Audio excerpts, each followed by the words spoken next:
mainly we're going to be discussing well-being. So what does that mean? What does that look like? How does it integrate into your workplace? And what kind of things can you do, leveraging what Click offers as well as things outside of your organization to increase your well-being and increase your overall potential, both internally and externally at work.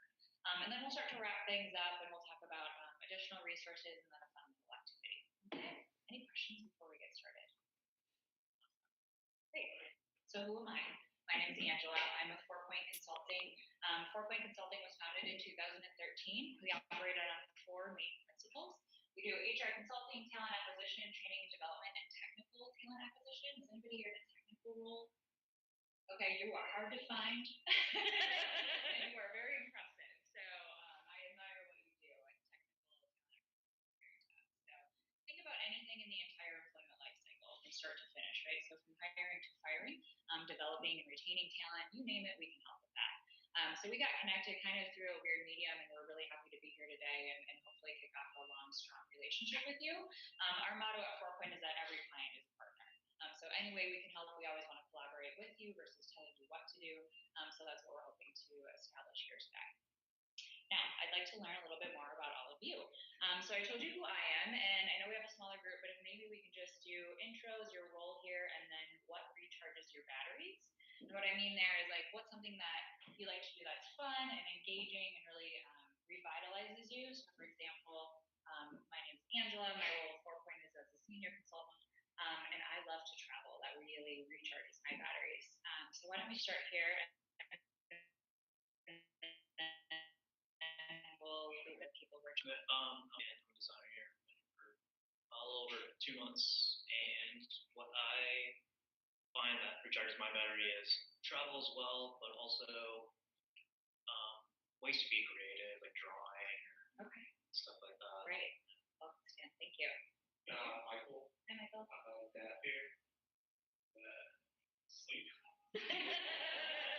a very practical way to recharge your batteries. And in the corner? The museum? Awesome. I like that. Welcome. We'll jump up front here. I'm Adam Lelam. I'm also an engineer. Museums are a really good one. It gives me a lot of inspiration, actually. So it's like, that's a good one. I also just like experimenting with stuff that like always helps me be like, ooh, this is fun and interesting. Okay. Okay, well, you have a museum buddy, like too. Hi, my name is Karen LeBron of She/Her. I'm a senior engineer at Studios, and what recharges my batteries is to read poetry. Write it or just read it? Writing also. Okay, wow. I'm published, actually, I guess. Yeah. Wow. So, Impressive. I'm a project manager. I like to travel, I like to write, and then shop. That recharges me too. Yeah. It also eliminates, or I guess takes money out of the bank, right? So it's a give and take. I'm 10, pronouns they, them. I'm the accessibility lead here, and similar to Ithaca, specifically wandering at Target for like 2 hours is what recharges me. It's the best thing. It's great. I'm Adi, and I'm a marketing strategist here. Charging my batteries is working out or like sports. Okay. I also like to shop too, so We cannot get together like the two of us. Renee? Hey, I'm the office manager here. Travel is my ultimate number one passion in everything. I think about travel constantly and research my next place. I like it. And my other thing is my dog and watching it. Hi, my name is Kyle. I'm a project manager here. I'd like to recharge a good staycation. So I need some time to focus on my hobbies. I'm a bit of a busybody. I love to do lots of different things. So from like reading, collecting comics, working on my bonsai trees, watching Netflix, playing with my dog, working out. Recharge. A lot of ways to recharge. That's good.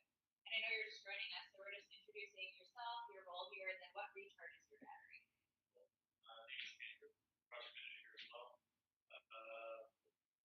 being outside, I guess, recharges my batteries. Really like motorcycles or like skiing, stuff like that. Really, got a ski trip coming up and like super pumped about. So, Awesome. Where are you going? Breckenridge, Oh, Colorado. nice. We'll have to talk after. Yeah. Welcome, Andrew. And then we've got a couple of remote people. Just to reiterate the question, if you could introduce your name, your role, and then what recharges your batteries. So we'll go top down on the screen. I've got, is it Shara? Yeah, it's Shara. Hello. I'm having a wild day. I'm Shara. I'm a senior engineer here, and what recharges my batteries is just sitting alone in the room. Not even kidding. And then next I have Derek.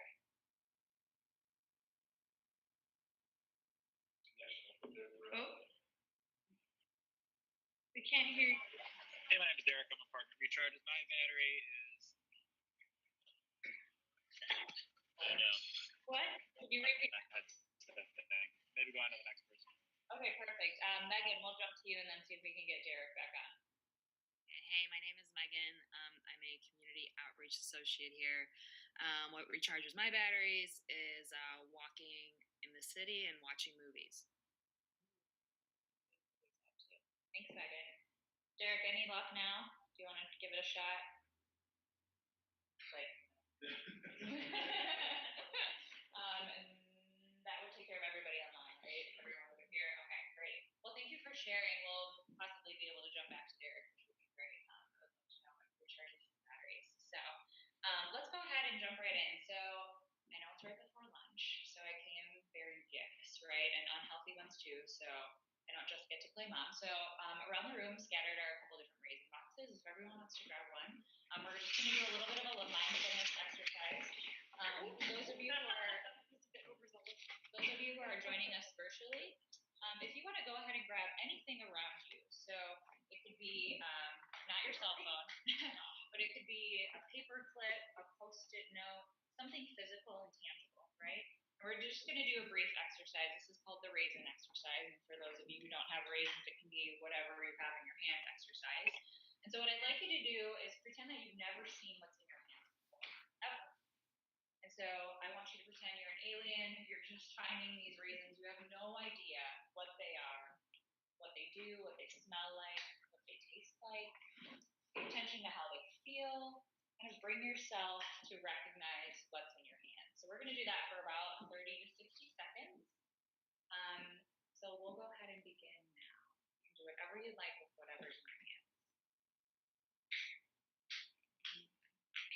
Raisins are in the plate, really.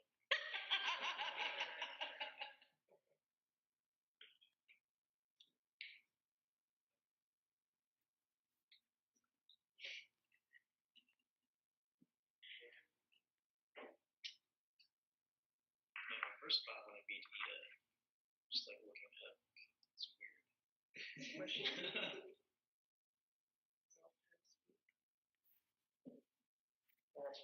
Also, like, the box doesn't really have a raisin on it. It just got this person with like a tray of grapes. So if you didn't know what raisins were and you open this, you'd be like, oh no, these have gone bad.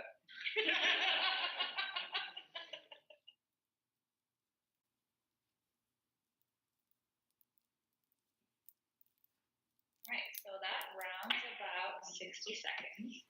So tell me, what did you notice about the raisins? How did they feel? Okay. What do they taste like? Anybody eat theirs? Sweet. It's daring as an alien. Okay. Well, if you just kind of suck on it without chewing it, it has like no flavor until you bite into it. Sweet. Okay. Any other observations? What do they feel like, look like, smell like? Jeanette? Oh, like they definitely smell sweet. They're like sticky. Okay. And then those joining us virtually, maybe if someone can give an example of what you picked up and what you noticed about it.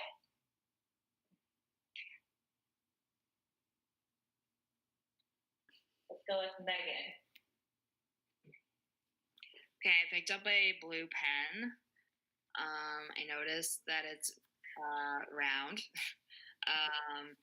It smells kind of like musty.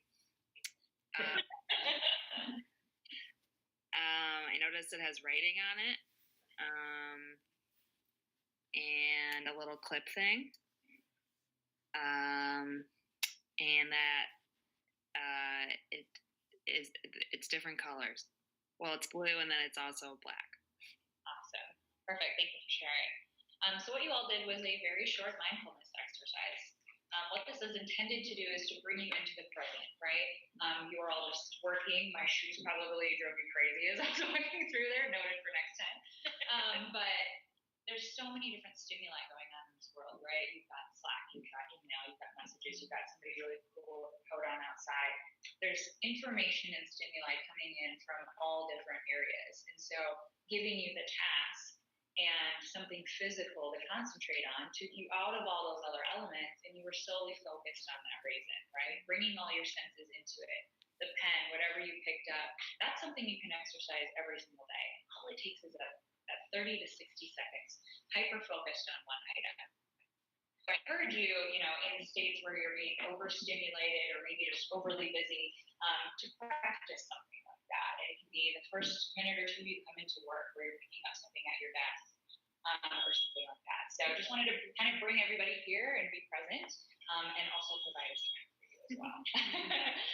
So go ahead and jumping into the actual content here. So why are we here today? So we're here to talk about well-being.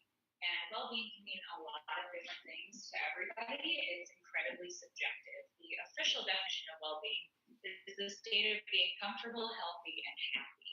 Now, I'm pretty comfortable standing up here, but somebody else may not be comfortable standing up here and presenting. Whereas what makes you happy may not necessarily make me happy. So everybody's definition of well-being is going to be incredibly different. And so I want you to be open and explore what well-being means to you, knowing that it may be different for everybody. However, there are some common elements and influences within well-being that we want to explore today, and some resources that you have to help support your well-being in general terms, okay? So there's different components. It's emotional, psychological, and social, and you can see here it's essential to your overall health and well-being. It also helps you realize your full potential, so it acts as a foundational building block for you to actualize and grow as an individual. It can also help you cope. I always think of the acronym HERO when I hear the word cope. So that stands for hope, efficacy, resilience, and optimism. And people who have higher well-being usually report higher HERO, or their ability to cope with stressful situations and bounce back from those. It also increases your productivity, not just at work, but at home and the things that you enjoy. And it also has a direct influence on your contributions to the community. So think about the clients that you work with, the things that you design, the tools that you build, the interactions that you have. It can influence all of those things. And unfortunately, we're not frogs, right? So we can't just eat whatever bugs us here. So we want to kind of equip you with some tools and resources in order to increase your well-being.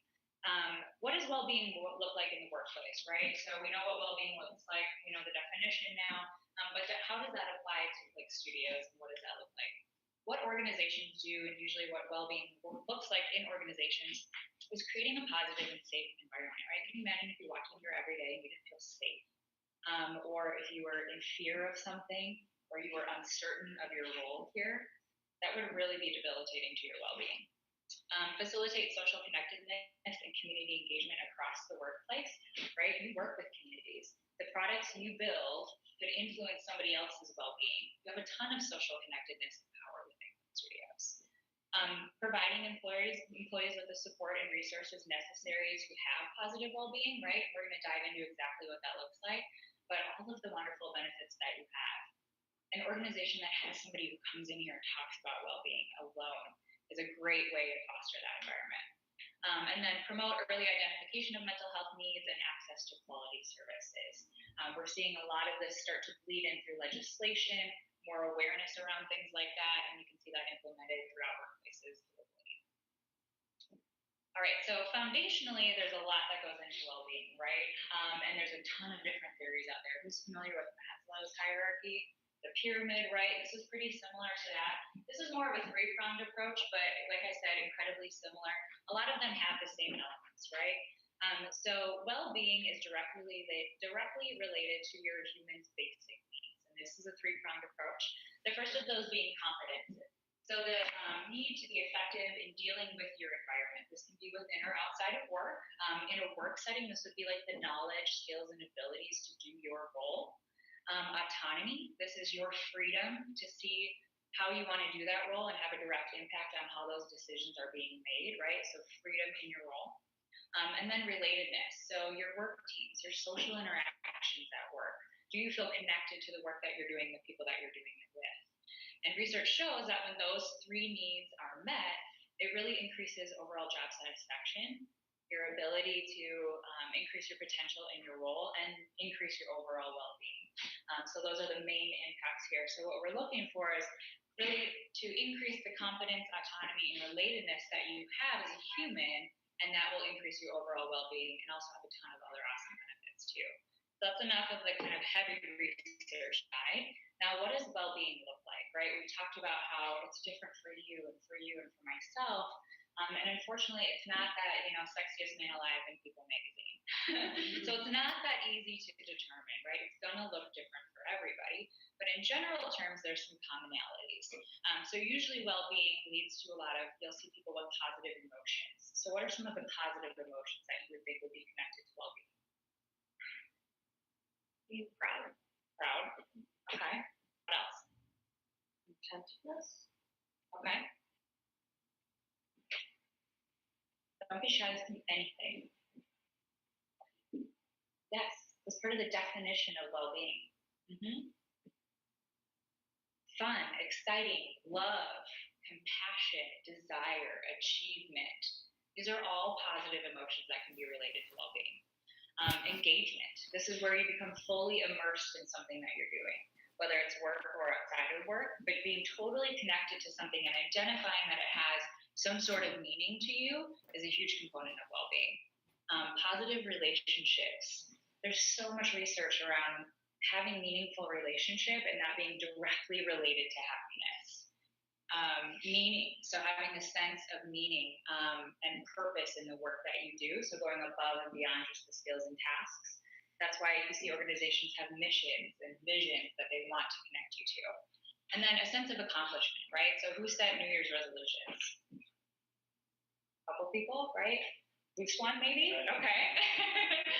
That sense of achievement, right? You have performance-related goals. When you build projects for your teams, there's goals within that, right? And achieving those, it feels good. There's a reason that we do that. A perfect example of well-being and seeing somebody in that well-being kind of state is the state of flow. Does anybody know what I'm referring to? The state of flow. Okay, there's books about it. There's a ton of research done on it. But this is where you find yourself fully immersed in some sort of activity, right? I've got a couple coders here.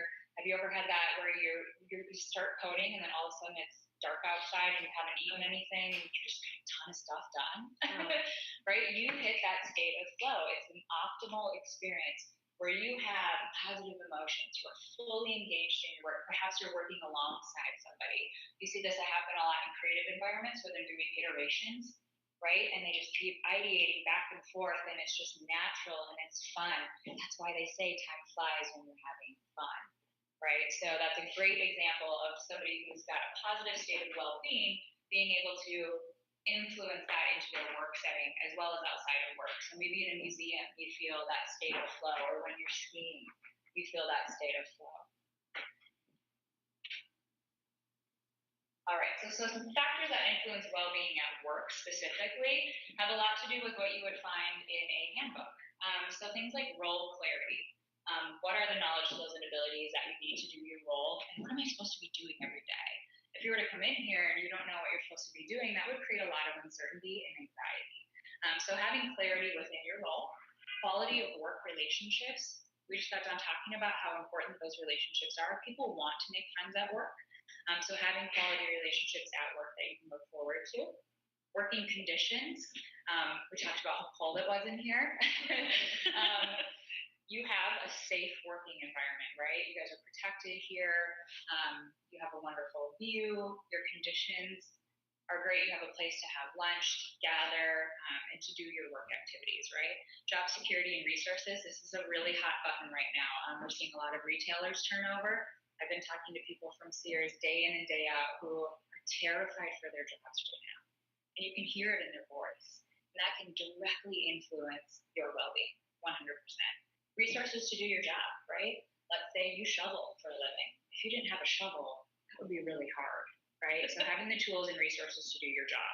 And then, of course, work-life balance, right? We hear this all of the time. And we're going to talk about that a little bit more. But I've got a great quote up here, and I'm going to pick on Renee because I know her. If you wouldn't mind reading this out loud with me, that would be great. Sure.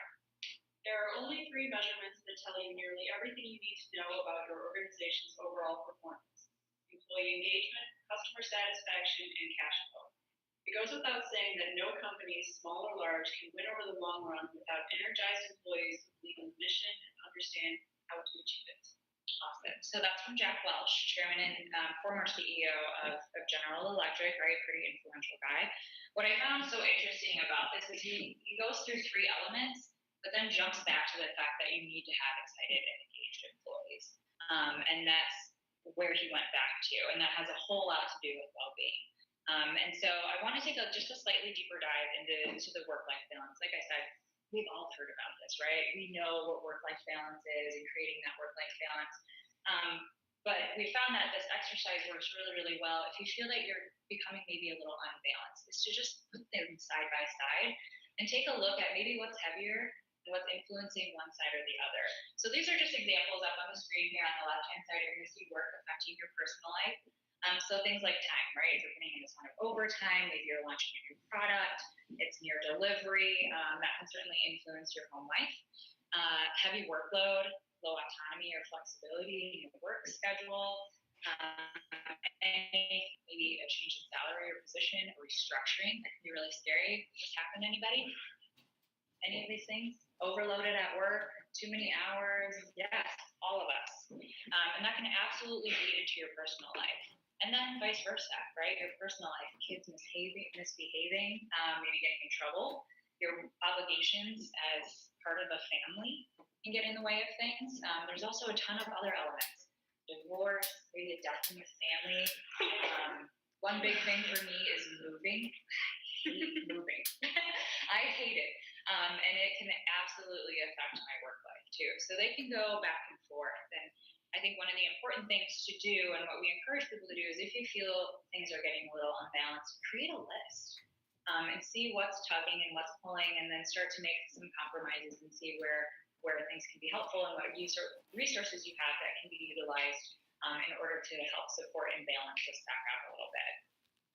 So when you kind of see that push and pull of work-life balance, and maybe you're leaning towards one side or the other, it can lead to burnout. And we hear about that a lot too. I feel like almost every TED Talk I listen to, it's somebody who fell into their dream job because they got burned out in their original one, and now they're like a pastry chef or a yoga teacher or something like that, right? It doesn't have to be that way. Not every job has to have a burnout component related to it. And when burnout occurs, this is often represented in emotional exhaustion, right? So your tank is empty. So you come to work and you are irritable, you have no more caring to give. We call it a case of the affects, if you will. Depersonalization, this is usually affecting more of your family life, right? Where you're totally disconnected, maybe you're bringing work home with you, being soccer games, something like that. Reduced personal accomplishment, because you're not able to meet your goals, right? You're not performing at your best in all of your areas of life.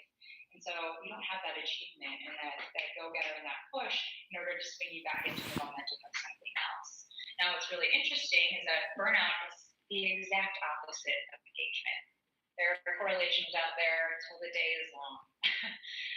And so this is something that well-being can directly affect. People who have higher well-being have higher work engagement, and therefore leading to less burnout. And this can impact your retention rates, your employee engagement, and your overall productivity in your roles. So kind of an interesting circularization there. So I want to talk a little bit about the support that you have from Click as an organization, and then outside of Click, what are some tools and resources that you have to increase your well-being, right? And again, keep in mind that this can be different for everybody, what well-being looks like for you. But you have a ton of awesome resources here. Paid time off, right? You may think this is a given, but there's still about 20% of organizations in the US that don't have PTO. There's no regulations around it. It's not necessary. People don't have to require it. It's a huge benefit to have. You also have sick time, right? And this is where you're going to see the legislation start to come into play and bleed more into organizations and help promote this type of well-being and self-care.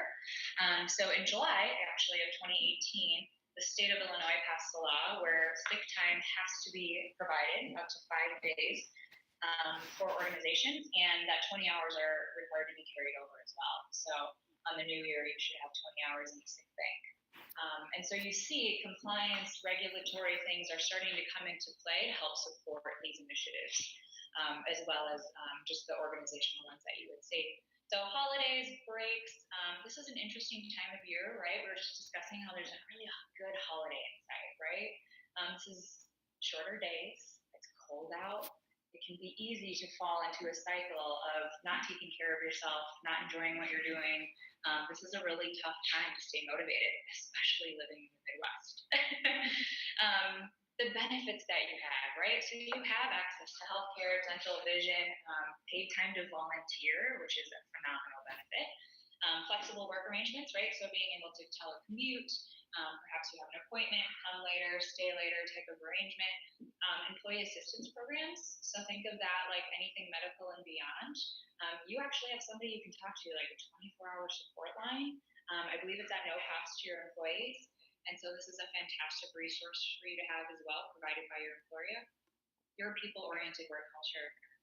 I think I've noticed that immediately when we came and met with Renee. And that's something that is so valuable in an organization because it speaks to the personal relationships that you can build and increase your overall well-being.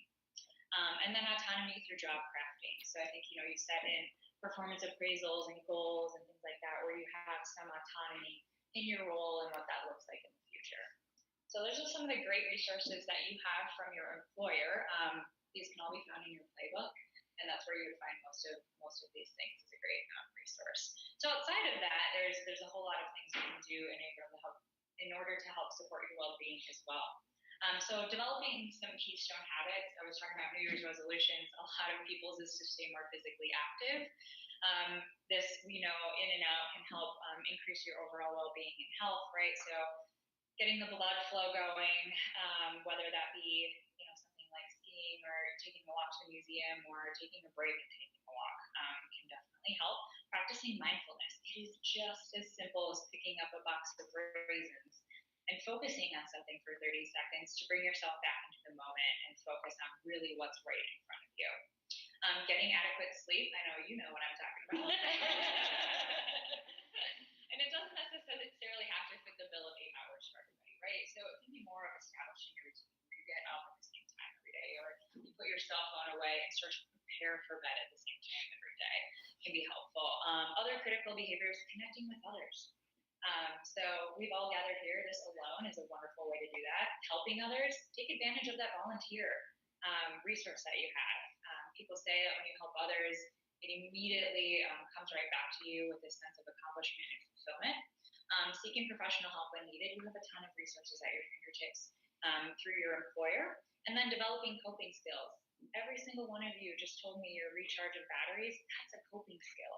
It's something that you enjoy, so make time for those things. And put them at the forefront of your mind because those are really going to increase your overall well-being. So I've got one last activity and then we'll kind of conclude things. So I've got about 4, 8, let's do 3 groups of 4, and then I think it's 1 group of 3 if you don't mind. And so if you can kind of huddle around, and I'll need 1 volunteer from each group. So you can certainly self-organize, maybe like the 4 of you, and then these 4, and then 3 of you. Awesome. So then I'll need you to designate 1 person from the group to be the performer in a task. It's not embarrassing. You don't need to public speak. And those joining us virtually, I'll kind of explain the exercise. So who are we having from this group? Okay, perfect. So I'll have you in front of these 2 plates, and you can have a seat or stand, whatever you'd like. And who's the volunteer from the group in the back? Awesome. I got excited. So go ahead and place yourself in front of wherever you want to sit. What do we have here? Okay, awesome. Oh, I should.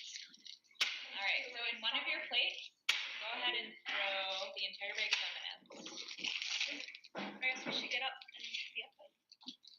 Cool. That's a lot of serving. static. Are to act as encouragement for the person who volunteered for you. Okay. Hooray! You're free to give them advice. I believe in your ability to pour out the M&Ms, Renee. I did it. You did it. Leave me hanging, Renee. Thank you. Okay, great. So so those of you who are joining us virtually, I've got 2 plates set out in front of kind of a designated person, and we dumped an entire bag of M&Ms into one of the plates. So I asked for your volunteers first, and now I will tell you your instructions.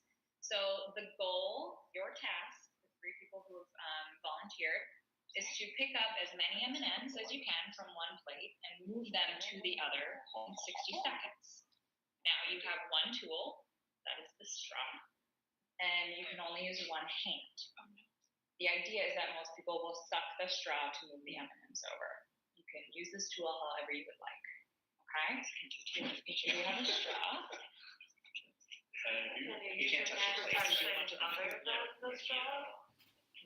Okay. Just you, the straw, and the plate of M&Ms. So again, the instructions are you have one straw, and the goal is to get as many M&Ms from one plate to the other as you can in 60 seconds or less.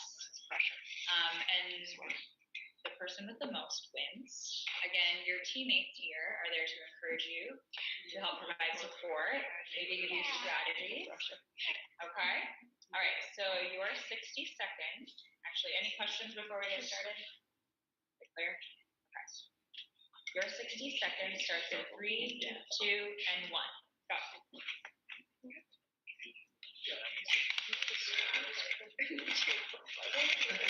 One hand. Use one hand. Oh, whoa, that's a good one. You're using it like a wrap. It's like, just pour up the side into the other plate. Like, There you go. I'm not gonna kill my technique. Oh, yeah, yeah. I just got a double. Oh, wow. Listen, We have like a chopstick Renee, strategy. I will thing happily, going on. sorry, I will happily endorse you on LinkedIn for This is moving great. around Scoop straws. strategy. Okay. Okay, please do. And then over. I will. It's a very Instead of rare mother skill of on dragons, LinkedIn. I'm super of M&M. Yes. Got 15 seconds left. Oh, dang. Dang, Renee, whatever. Your chicken butt on this. It's all That's exactly how I feel that straw. I don't know. I'm like Two. mystified. Time's up. Okay, look at how. Wow. I am incredibly Sure. Okay, this is great. So, Renee, group 1, why don't you tell me a little bit about what your strategy was? My strategy was to make kind of a scooper tool and have my plates right next to each other so I could just sort of like lift them up the lid and dump them over into the other plate. Okay. And I think you probably have the most, right? Okay. I'd say yes. Group 2, close second. What was your strategy? With the chopstick method of like kind of pinching and pinching and kind of ripping a bunch in like the row there. Okay. Kind of works. And Yeah. then group 3, you went full chopsticks. Yeah, I tried that. It was a little bit too slow, so I tried to do that too. It's hard with the straw. Okay, great. Feel free to have a seat, start eating M&Ms, do whatever you would like. So this exercise really demonstrates exactly what we've been talking about. You had a clear goal. You had a clear person exercising that. But you also had the autonomy to do it however you'd like. And you had a team who was giving you input, right? So when we talk about, you had the competency, the knowledge, skills, and ability to do it, right? It may be some iterations and changing and pivoting things around. You had the autonomy to do it however you like. And you had a full team supporting you. You had that relatedness, and other people could feel for you, right? It looked hard. It's a very difficult task, and now you get to enjoy some next. So thank you for participating. So just wrapping it up, just some key takeaways. Again, we wanted to keep everything really, really light. Keep in mind your work-life balance. If you figure it's kind of off balance, I encourage you to create that list. See what's maybe heavier on one side or what's pulling you to the other side, and then lean on the tools and resources that you have in order to even that out a little bit. I mean, this happens so quickly, and it's an ebb and flow, right? So burnout is directly opposite of engagement. So when you see yourself leaning towards that, realize the impact that it can have on your work. Again, don't forget about those awesome resources that you have from Click, and then all of those recharging the batteries things. I would encourage all of you to keep that at the forefront of your mind and make time for all of those things. So that's it. Questions, comments? I'm all ears. We want to get back to Derek's recharging. Yes. Oh yeah, Derek, we got to know your What do you do answer. to recharge your batteries? We also said backwards. This is a resolution. What is he really doing back? He wants to learn to go back. I don't think my microphone's working yet. Is it? It's good better. Nope, it's not working. Sorry. Oh, maybe you can't hear us. It was working. Maybe you can't hear us. We should all. Yeah, we can hear you just fine, Derek. You want to share what? Oh, you can hear me. What do I do to recharge my battery? Should we make something up? Yeah, we should all go around. I think we lost you again. Well, I encourage whenever he's back in the office, find out what else recharges batteries, right? Now that you know that about some people, you can create maybe a museum group or a museum day or go volunteer or go skiing or who knows, maybe they'll be traveling together. I think so. Do you have a question? Oh yeah, I was gonna ask like, what are your tips for like if you feel like we're getting out of work life stuff? You know, I hate the word accountability buddy because it just sounds a little bit too granola, if you will. But having somebody who can hold you accountable to those things and notice when you just seem a little bit off. Having a trusted partner in that is great. So accountability buddy is definitely something awesome. I love creating those lists. Like if you feel you're off, look at each side. Is there something going on in your work life? Back and Derek, all we can hear is robot noises from you. Derek, you probably stop talking a long time. Maybe you turn off your No, we can. Carly just had a great suggestion that if you maybe turn off your video, it'll save bandwidth for the audio.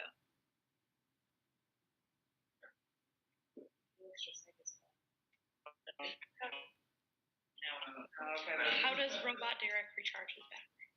If you had to guess, type it. what would you say? Oh yeah, type it. Music? Okay.